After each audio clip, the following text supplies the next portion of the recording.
कहीं ना कहीं कर्मों का डर है, नहीं तो गंगा पर क्यों इतनी भीड़ है। जो कर्म समझता है उसे धर्म को समझने की जरूरत नहीं। पाप शरीर नहीं करता, विचार करते हैं, और गंगा विचारों को नहीं, सिर्फ शरीर को धोती है। व्यवहार मीठा ना हो तो हिचकियां भी नहीं आती, बोल मीठे ना हो तो कीमती मोबाइलों पर घंटियां भी नहीं बजती। धर्म ग्रंथों में साफ शब्दों में लिखा है, निराश मत होना, कमजोर तेरा वक्त है तू नहीं। ये संसार जरूरत के नियम पर चलता है। सर्दियों में जिस सूरज का इंतजार होता है, उसी सूरज का गर्मियों में तिरस्कार भी होता है। आपकी कीमत तब तक होगी जब तक आपकी जरूरत है। तालाब एक ही है, उस तालाब में हंस मोती चुनता है और बगुला मछली। सोच सोच का फर्क होता है। आपकी सोच ही आपको बड़ा बनाती है। जब आप एक कठिन दौर से गुजरते हैं, जब सब कुछ आपके विरोध में होता है, जब आपको लगता है कि आप एक मिनट भी सहन नहीं कर सकते, उस वक्त हार मत मानिए, क्योंकि ये वही समय और स्थान है जब आपका अच्छा समय शुरू होगा। आज आपके जीवन में कितनी मुसीबतें हैं, इससे कोई फर्क नहीं पड़ता। फर्क पड़ता है तो इस बात से कि तुम इसका सामना कैसे करते हो। जिस प्रकार पतझड़ के बाद पेड़ों पर नए पत्ते आते हैं, उसी प्रकार जीवन में संघर्ष और कठिनाइयों के बाद ही अच्छे दिनों का आगमन होता है। बस आपको खुद पर धैर्य रखना होगा।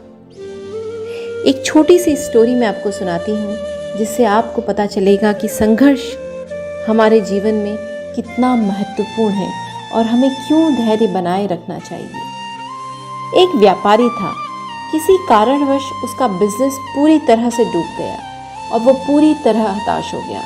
अपने जीवन में वह बुरी तरीके से थक चुका था।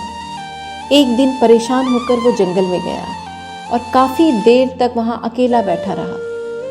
कुछ सोचकर वो भगवान से बोला, मैं हार चुका हूँ, मुझे कोई एक वजह बताइए कि मैं क्यों ना हताश हूँ। मेरा सब कुछ खत्म हो चुका है। भगवान ने जवाब दिया, तुम जंगल में इस घास और बांस के पेड़ को देखो। जब मैंने घास और इस बांस के बीज को लगाया, मैंने दोनों की देखभाल की, बराबर पानी दिया, बराबर प्रकाश दिया।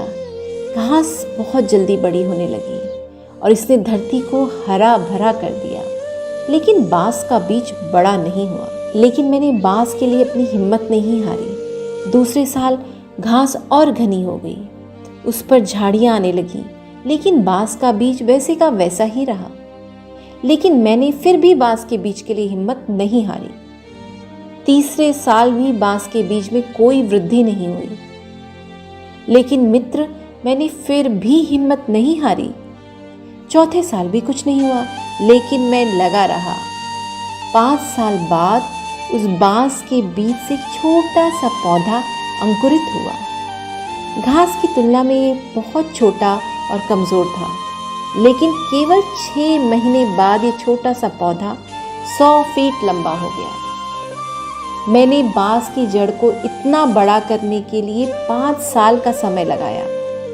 इन 5 साल में इसकी जड़ इतनी मजबूत हो गई कि 100 फीट ऊंचे बांस को संभाल सके। तो आप लोग समझे कि इससे हमें क्या सीख मिलती है कि जब भी जीवन में संघर्ष करना पड़े तो समझिए कि आपकी जड़ मजबूत हो रही है। संघर्ष आपको मजबूत बना रहा है, जिससे कि आप आने वाले कल को सबसे बेहतरीन बना सकें। किसी दूसरे से अपनी तुलना ना करें। परिस्थितियाँ जितना आपको तोड़ती हैं, उससे कहीं ज़्यादा आपको अंदर से मजबूत बनाती हैं। याद रखिए, जीवन में सबसे कठिन दौर वो नहीं है जब तुम्हें कोई समझता नहीं है, बल्कि सबसे कठिन दौर तब होता है जब तुम अपने आप को नहीं समझ पाते। अगर आप में अकेले चलने का हौसला है तो खुद पर यकीन रखो और अपने रास्ते चलते रहो।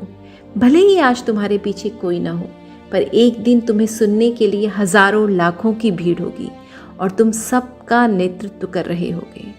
अभिमान तब आता है जब हमें लगता है कि हमने कुछ काम किया है, और सम्मान तब मिलता है जब दुनिया को लगता है कि आपने कुछ महत्वपूर्ण काम किया है। सफल व्यक्ति के पास समाधान होता है, असफल के पास समस्या।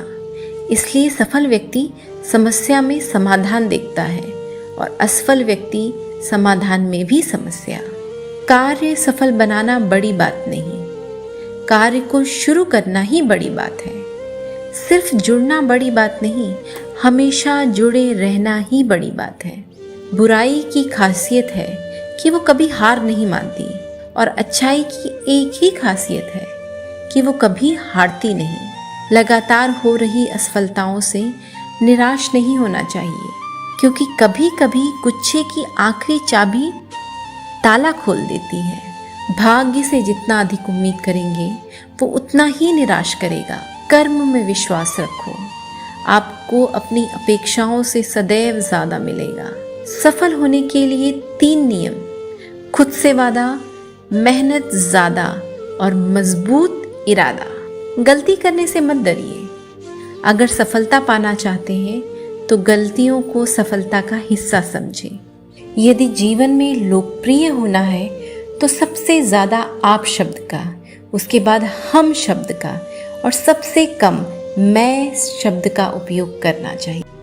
रिश्ते ऐसे बनाओ कि जिसमें शब्द कम हो और समझ ज़्यादा हो, झगड़े कम हो और नज़रिया ज़्यादा हो। अपने रिश्तों को शब्दों का मोहताज न बनाइए। अगर अपना कोई खामोश है तो खुद ही आवाज़ लगाइए।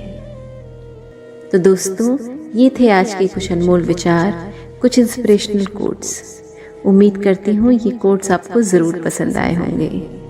कमेंट सेक्शन में ज़रूर बताएं कि आपको ये कोट्स कैसे लगे। मिलती हूँ एक नई वीडियो के साथ कुछ ऐसी ही अच्छी बातें लेकर। तब तक आप अपना ध्यान रखिए, खुश रहिए और मुस्कुराते रहिए।